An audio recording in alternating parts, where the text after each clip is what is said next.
Welcome! Today we're going to talk about this lovely 2021 Infiniti QX50 LUXE all-wheel drive that we have for sale. One fantastic compact luxury crossover. It's one of our better selling vehicles on a new and on the pre-owned side. This is a beautiful example. 32,097 miles. 2021 is a great year for the QX50 because in 2019 it got its first major redesign. It got a complete redesign in 2019. And then in 2020, they upgraded the display to a crisper, higher resolution display for the top and bottom display. And the addition of Apple CarPlay and Android Auto, which I know a lot of people like. For instance, this one does not have navigation, but with Apple CarPlay and Android Auto, you can have navigation on your phone and project it right up there on that screen.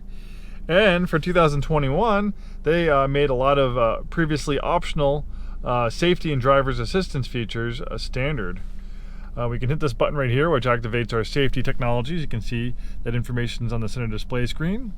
We have lots of great driver's assistance features. We can go over here and hit this button right here.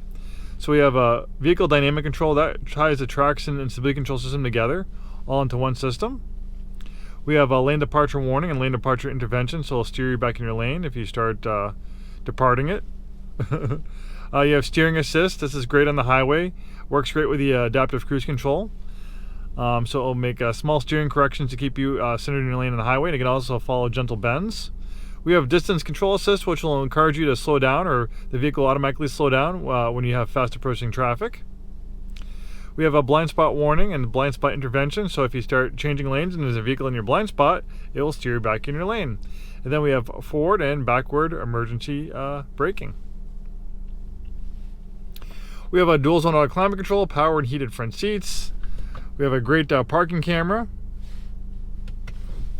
A nice leather up steering wheel. As I mentioned before, this one has 32,097 miles. Blind spot warning. We have a big panoramic roof to allow lots of natural light inside. The sunroof also opens. We'll leave it open right now since we're in a nice shady spot where we are.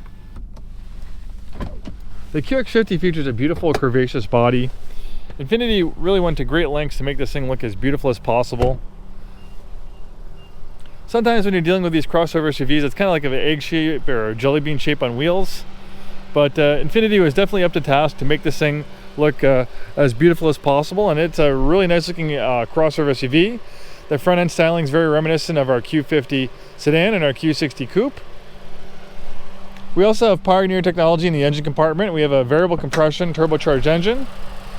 Infiniti was working on this variable compression technology for about 20 years, and the QX50 was the first production vehicle to feature it. We've had it out for a few years. It's proven to be very reliable and robust. So what's special about variable compression, it's able to change the compression ratio on the fly, depending on the way you're driving. For instance, if you're kind of doing easy does it driving, it will give you up to a 14:1 compression ratio, which will calibrate the engine for maximum fuel efficiency. But maybe you're doing some more aggressive driving. It will also, the vehicle can tell when you're doing more aggressive driving, and it can quickly change the compression ratio to an 8:1 compression ratio, which will calibrate the engine for maximum horsepower, 268 horsepower and 280 pound-feet of torque. So when they made that switch to the VC turbo engine, the QX50 previously had a naturally aspirated 3.7 liter V6, which is a fantastic engine, but it was a very thirsty engine. It was probably worst in class for gas mileage. So when they switched to that VC turbo, not only did they gain more torque compared to the naturally aspirated 3.7 liter V6, even this is a small 2 liter 4-cylinder engine, it also gained more torque, but it also became a lot more fuel efficiency. In fact, when the QX50 first came out in the 2019 model year, it was one of the most fuel efficient vehicles in its class, and even to this day, it's pretty high up there as far as fuel efficiency goes compared to its other competing vehicles. Thanks so much for taking the time today to watch this video. Hope to see you soon, and have a wonderful day.